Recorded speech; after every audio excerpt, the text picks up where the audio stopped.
there guys, it's Joey and welcome back to I Can't Witch Without, the series in which I look each week at a different item which incorporates a regularity within my practice, be it herb, flower, crystal, resin. And the disclaimer, as always at the start of this video, is that this is not to say that you cannot be a witch without any particular item. It's just a look at some of the things that make a regular appearance in my personal practice. And we always pick from two books, two sources, two source materials, which is a herbal compendium by Paul Beryl and the Encyclopedia of Magical Herbs. And this week we're going to be looking at bindweed. So first and foremost, the two source material books don't have source material specifically for bindweed. They have it for morning glory, and bindweed is a member of the morning glory family, so we apply what it says in there, but we're going to talk a lot more in depth about the meanings of bindweed for a number of reasons. Because one, it's just the information on the surface is not readily available. Thank the maker for Sarah Ann Lawless, because her information was fantastic on her blog. And really it's just going to be a sort of, it's a really weird one. It's a amount of information which seems to conflict, and you'll see why as we read through some of the meanings, and I'll talk a little bit more in depth. So the first things I want to say before we get into that is that I decided to do bindweed this week as it has been following me around for a while. I was seeing photographs everywhere, pictures everywhere. I saw some in the village but I couldn't get hold of it, and very kindly Susan gifted me some after I had actually bought the bindweed oil from a reputable seller on Etsy in the UK. And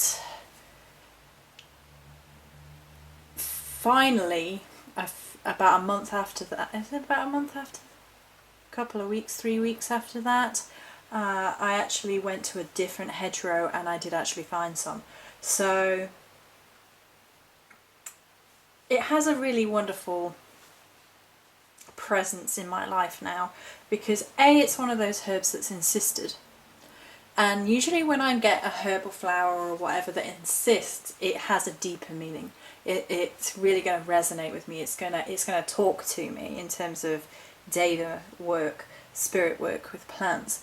It means I have a bond and connection through bindweed now to Susie, which is lovely. It opens up communication and a relationship with a fellow UK witch. And it really threw something else into sharp relief for me as well, and I will talk about that later. Right, we shall start with the source material on Morning Glory. So Morning Glory, from the Encyclopedia of Magical Herbs, the folk name here is actually given as bindweed. So if you didn't know that bindweed is a morning glory, it could be a bit confusing, but there you go. Gender masculine, planet Saturn. Powers happiness and peace. Place the seeds beneath the pillow to stop all nightmares. Grown in the garden, blue morning glories bring peace and happiness. The root of the morning glory may be used as a substitute for High John, the Conqueror root. More on that later. That's all there is in the Cunningham book. Depth and detail there is not, and sadly depth and detail there is not in particular abundance in Paul Beryl's book, which is unusual. So from the Paul Beryl book, a herbal compendium, also called bindweed, religious herb of Saturn, Aztec priests used the seeds of morning glory in a mixture with the ashes of certain poisonous insects other live insects, and native tobacco. This mixture was made into an ointment and rubbed upon human sacrifices, allowing them to better face their death. Known as Tiltzin, the sacrament was used to create a more receptive atmosphere to the ceremony. According to the magical and ritual use of herbs by Richard Miller, it is used by Maya texts today to help them when journeying for information. It's worth noting that morning glory is both poisonous, although I believe it will make you sick before it does real harm. I think you're more likely to throw it right back up if you ate it. But it's also used in small doses as a pain relief. So there is that. Okay, so Saturn is the patron of witchcraft, and in the information I have in front of me, which came from a number of places, mainly Sarah and Laura's, I believe this part was from, Aztecs used it for journeying, as we've already noted. A plant of dawn and dusk and thickets and hedges, separating civilization from the wild wood. Hedge bindweed's magic lies in the places between thresholds and doorways, opening to the other world. It's a good ally for hedge crossers and spirit workers.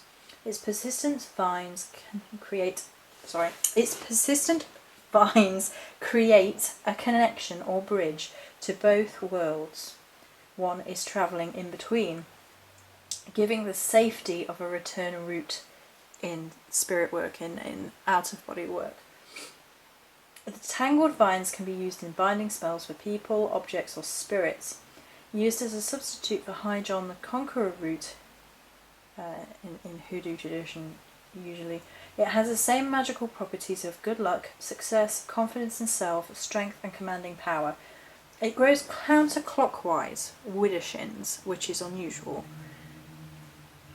And the nature of the plant is binding and chokes other plants, and that has magical implications. One of the authors suggested that as High John the Conqueror is used as a main ingredient in jalop powder, a hoodoo blessing and protection powder, that bindweed was a suitable alternative or substitute for High John the Conqueror root. And you create jalop power using galangal, rosemary, High John root, or the bindweed root, and orris root. And it's a protective blessing powder, which can be used on candles and sprinkled around the place. Right. And then from the Garden Witch's Herbal, hedge bindweed, also known as the wild morning glory, usually white, blushed with pink, or pale pink with bits of white. When I actually found some more bindweed of my own, I actually found pink bindweed as well as white, and I was super pleased. The flowers close up by noon on sunny days, just like their cousin, the blue morning glory. I thought that was interesting. In the language of flowers, wild morning glory promises to be reassured by your affections. Magical uses for morning glory blossoms include happiness and peace. The vines can be used for binding and protection. And then they had a spell for banishing troubles, which I found a little bit odd. And I'm actually going to follow this video, not today, it's going to be tomorrow now, because I've just been working around the clock today, with a couple of videos. And one's going to be actually talking in depth about binding, and whether binding is a good idea, and what binding actually is, and the many, many different variants of binding spell that there are out there, instead of the one binding spell that gets talked about and on the surface of it is quite obvious. So we're going to have a talk about that in the video tomorrow It should be tomorrow, and we're going to talk about a spell to do with bindweed as well, obviously. So,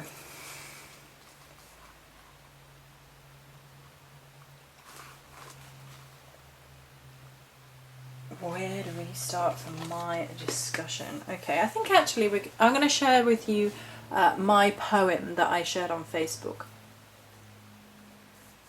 O bindweed, is this your pledge, to take me riding along the hedge, to take me where it all begins, against the norm we grow widdershins, forming a bridge of the veil with your vine, to cross through the darkness and see the divine. Take me journeying, teach me to dance, to lose my sharp edges and fall into trance. Oh, I will be here again, and I have been here before. O bindweed, I hear you, I'm ready for more. So the thing that really spoke to me about bindweed when I started researching into it is that it was a plant of dawn and dusk, and thickets and hedges and in between spaces. I have long stated, and it's long been true for me, that the time I feel most alive, most witchy if you like, is at dusk. That's when I feel empowered in the in-between spaces, and it has really come into sharp relief lately, particularly with mentioning of hedge witchery and all that in-between spaces and that other world journeying and that leg of my spiritual path being opened up to me. I've just realised that I haven't actually described what's in shot. So perhaps before we go on a little bit more, we'll talk about what's in shot. Okay, this is a root of bindweed here with a few leaves. I've mentioned the oil, obviously, but this here is the root. The root is my favourite, which sounds dirty as I like the root best. Groot! I are Groot. Right, these are the flowers, and despite what people have said about, you know, you can't pick the flowers, you can't dry the flowers, they're too delicate, I laugh in the face of too delicate. Ha ha!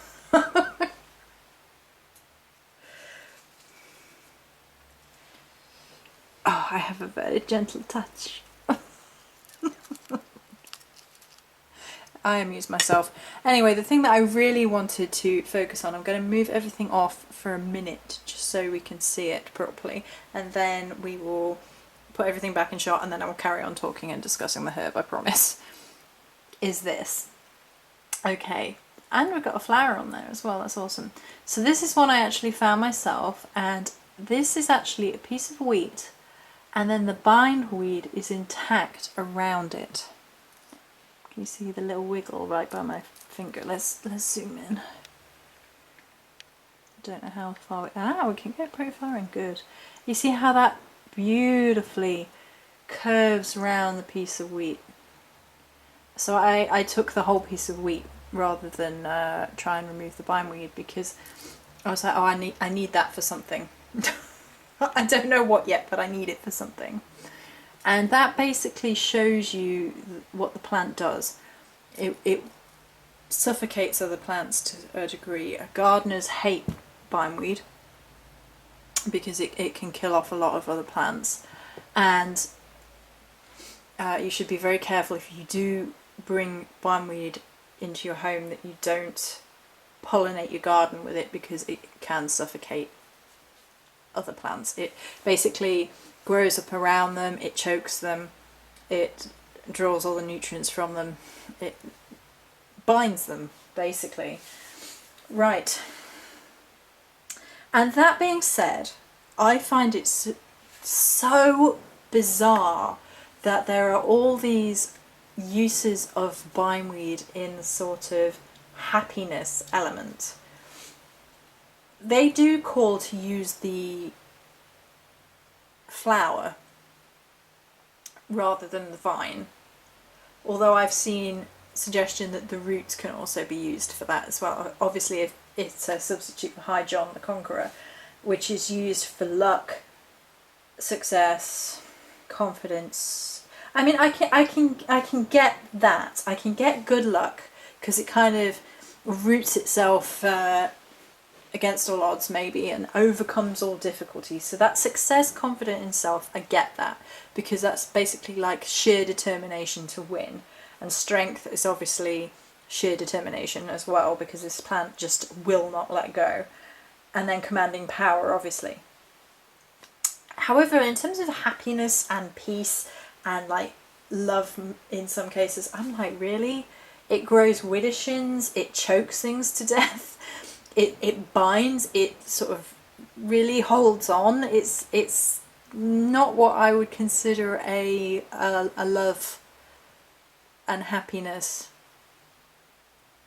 plant. I guess you could maybe weave it into happiness spells in terms of where I am right now is a really horrible, terrible place, and I need to overcome everything and be happy, and I'm gonna hold on for sheer determination with every ounce of my being until I am where I want to be. That you could do. And I guess if you were on the risky side of the binding magic, you could bind someone to you in love magic, and I don't personally agree with that. Which I would just mention briefly, why not? I think love needs to breathe and needs to be free and needs to be freely given and freely received. And there's been talk recently about binding people together throughout lifetimes, like doing a spell for that. And my immediate reaction is always, well, isn't that kind of going against the idea of reincarnation? Because reincarnation is a process by which you grow. So you need to experience different loves within different lifetimes in order to grow as a soul. That's how I see it. So in terms of those forms of magic, I can't really understand the whole happiness. And whereas I can see a use that could be entered in love magic, it's not something I would personally recommend. That form of binding work is risky business, and especially if you end up binding someone to you and then at some point down the road that is no longer a good thing. It becomes very unhealthy in terms of a love match. I think it's worrisome. And in terms of that kind of magic, bindweed is and lends itself to aggressive magic. It does. There is no two ways about it. It's a plant which chokes other plants to death and binds itself to other plants. So because of its choking nature, you can see an aggressive form of magic right there. However, there is an alternate way of using that symbolism, that energy, that purpose in a magical sense, in that if you are in, or if someone you know is in a situation which is choking the life from them, so they would be the plant, then they want to become the bindweed rather than the plant. They want to shift focus from being suffocated to being able to overcome that situation and being able to grow past it and allow that situation to die. And so you can use the idea of a choking plant like that to shift oneself or the person involved out of a really negative situation. Obviously, how you feel about aggressive magic is going to determine how you feel about using bindweed in that sense. But you could use it to take someone's voice. If someone was bitching about you all the time, and say you were in a workspace environment and there was an individual who was chummy with the boss, and they'd been, they're old friends or something, and they've decided that for whatever reason they don't like you, and they keep saying snide things to the boss, which means that you are at risk of losing your job, or you are not getting a promotion, you're not moving on, and you're working hard, but because somebody is bad-mouthing you to the boss, you can't get anywhere. Now your choices are to either leave, but what if you can't leave? What if you don't want to leave? What if it's, it's a job you really enjoy but you want to progress at it or something like that? Then you can use this sort of thing to tie their tongue. There you go. Bindweed. Tie your tongue on nuts. Tie your tongue in nuts. Tie your tongue in nuts. Knots, not nuts. Oh dear.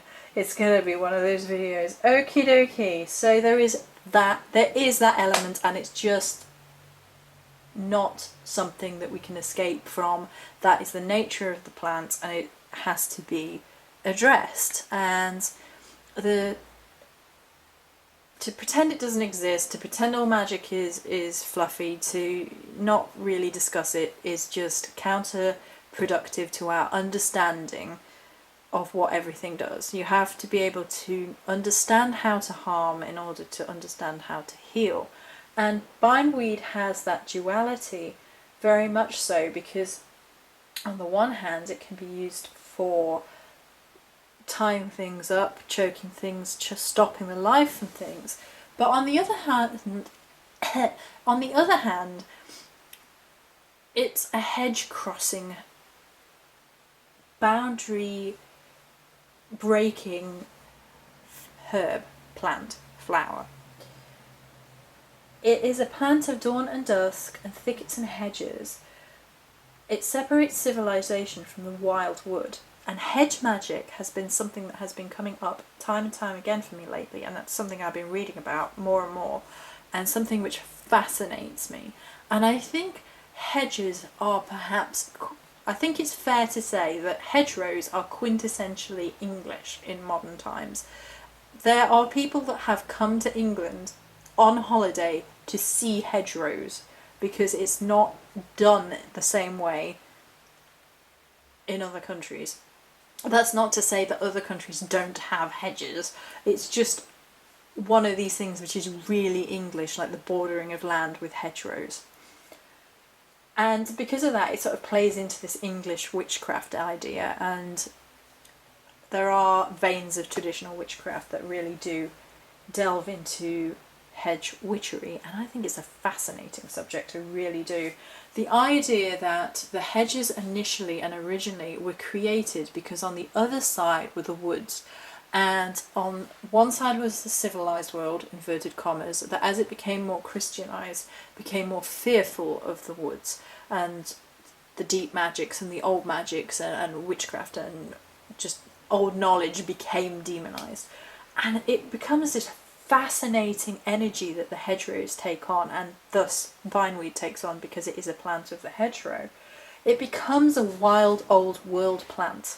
It becomes a key to unlocking mysteries and knowledge and wisdom that you've forgotten and is imprinted in your magical memory somewhere, depending on how many lives you've lived and all the rest of it, depending on theory that you feel is true. But for me it makes sense, because then you're unlocking past information that's in your bones somewhere, bones metaphorically speaking.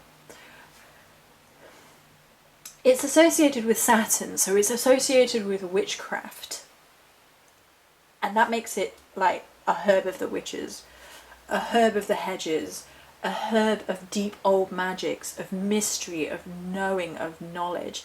And it has a cultural association with journeying, be it from a shamanistic perspective, an Aztec perspective, again being not only associated with journeying, so creating bridges, opening the doors, but also with sacrifice. So again, it has a sort of, I don't want to say darker because I don't like using darker as a term for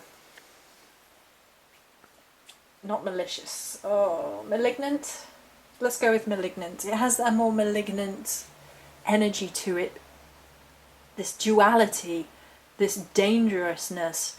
And it's good that it has that side, because it almost talks to me about the nature of human beings and the nature of the witch, because a witch to me is a human being whose awareness, whose understanding goes beyond that. So we're more aware of who we are as human beings, of the power that we hold to be the best version of us that we can be, or to be the worst version of us, to harm, to hurt, and that harm, hurt, heal balance comes to the fore with bindweed and other herbs of a poisonous nature and of a hedge witchery nature, because it really throws into sharp relief, like, you can use me this way, or you can use me that way, and really the choice is with you, and the ethical implication is with you, and how you feel about where that line is between what is ethical and what is not. And it shows you who you are as a witch, because with witchcraft and paganism, in my opinion, more than any other spiritual path, there is this freedom of deciding where your line is in terms of ethical guidelines, because there's no rules outside of Wicca and some of the more structured. There are. I mean, some people have attempted to put rules of witchcraft and things in place, but generally speaking, it's not supposed to be that way. It's supposed to be about self-government, which is why it appeals to quite a lot of people, me included, because I don't like the whole there is one way for everybody idea. And bindweed is one of those plants that really, really, really makes you think about who you are. Like, this plant is speaking to me, and on the surface of it, it's quite an aggressive little plant, and it can be used quite aggressively. So why is it speaking to me? Why am I having pictures of it show up here, there and everywhere? Why am I seeing it everywhere? And it, for me, became a moment of self-awareness, that I was being called to pay attention to the hedgerows, to myself as learning about hedgerow witchery and the dusk and the in-between places and spirit communication, to open myself up to connecting to the other world. I absolutely reside within a magical practice which holds no fear of the death crone. The Morrigan, in her guise as Babe or death crone element, comes to me more frequently than all the others, and to the point where, oh goodness, sorry, she's here right now and I'm trying really, really hard not to cry. Hi! To the point where she decided that we're going to have this business with moths, which is in a couple of videos back. And I've been candle scrying this week, and I took a picture of candle scrying, and a moth was right there amongst crow pictures. If you're on my Facebook, you can see those. And it meant that I was reconsidering the totem, the symbol of the moth, and what that meant within terms of the Morrigan, particularly Babe, of the crone element of death. And for me, the death element of the goddess is the one that I've always felt most comfortable with, for whatever reason. The death card is the card in the tarot that I go to first, and speaks to me. And it sounds morbid, and it sounds odd to some people, but to me it just makes sense. I've always felt more comfortable with older people, crones. I've always felt much more comfortable with them than any other age group. And cauldrons and the idea of death and rebirth being in our lifetime makes a lot of sense to me. I think there are situations in our life which are 100% death. that we live on from. And my life in particular, I feel like I've led more than one life, because I look back and I'm like, that feels like a lifetime ago, and that feels like a lifetime ago, and that feels like a lifetime ago, and it's like in between each, it's like I had died and undergone a process of rebirth, some of which were incredibly painful, difficult experiences.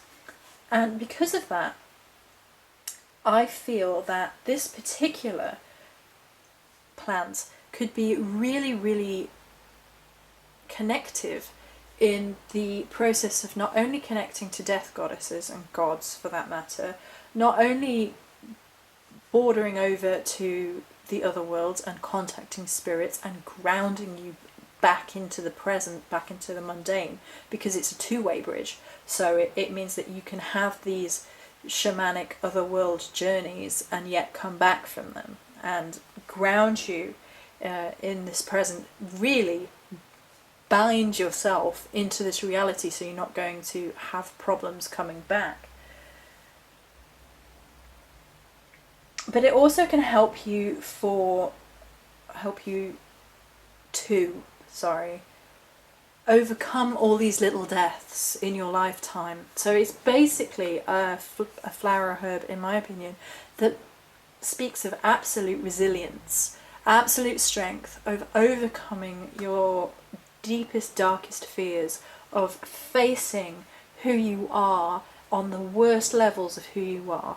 So it basically drags up the worst elements of yourself and makes you look at them. And if you are a true son or daughter of the Morrigan, then you know all about this process. And Spin Pixie was talking about this process recently, which is where you are forced to look at who you are and who you are in your worst, lowest, most pathetic moments, and then being told that's not good enough, overcome it right now.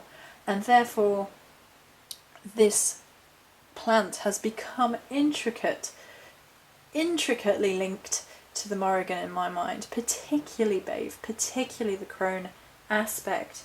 And it grows widdershins anti-clockwise. That's why I imagine some people are claiming it would be used for banishing. But given that it has such a strong element, a strong physical binding nature, I don't think for a minute that you should use it for banishing, which is basically the opposite of binding, which we will discuss more in my video tomorrow. However, in simple terms, binding is to pull toward you, banishing is to push away. So I really don't think that you should use this particular plant for banishing myself. I would never recommend that. Pulling something to you, binding something to you, is the primary use of the plant. But it can also be to bind yourself to your path, which is the last point I really want to focus on. Because in my poem, I talk about the fact that I've been here before and I'm ready for more. In rhyming couplets, of course. Bindweed is attached to Saturn. Saturn is the planet of witchcraft, the matron of witchcraft. Oh, it's patron of witchcraft. Brains frying now. All these abstract ideas. And I'm excited about it. I hope you can tell I'm just friggin' loving this plant and the places it takes me. And because of that, and because it's attached to the other world, and because it's attached to hedgerows, which is a place of deep English magic, and the other world, and crossing over, I think it could really be a fantastic initiation plant to the darker, deeper mysteries of being a witch. If you've reached a point in your path and you're like, I'm here, and trust me, because this is how it happened to me, and I was like, I want to take the next step, and I'm not quite sure where to go from here, and where to focus, and which way to spiral, which way to labyrinth, which way to grow. And then Bindweed started showing up. It was a sign from the goddess, from the Morrigan. Here you go. This is your sign, figure it out. And because of that, I think it could be an absolutely incredible plan to bind you to the path which you're meant to walk, to help you figure out who you're meant to be and where you're meant to go and how you're meant to spiral, and to give you the absolute sheer determination to walk that path. Right, so that's going to be it for Bindweed. I think we will, tomorrow in Working Witch, we will look at ways in incorporating Bindweed into binding yourself to the path that you're meant to walk.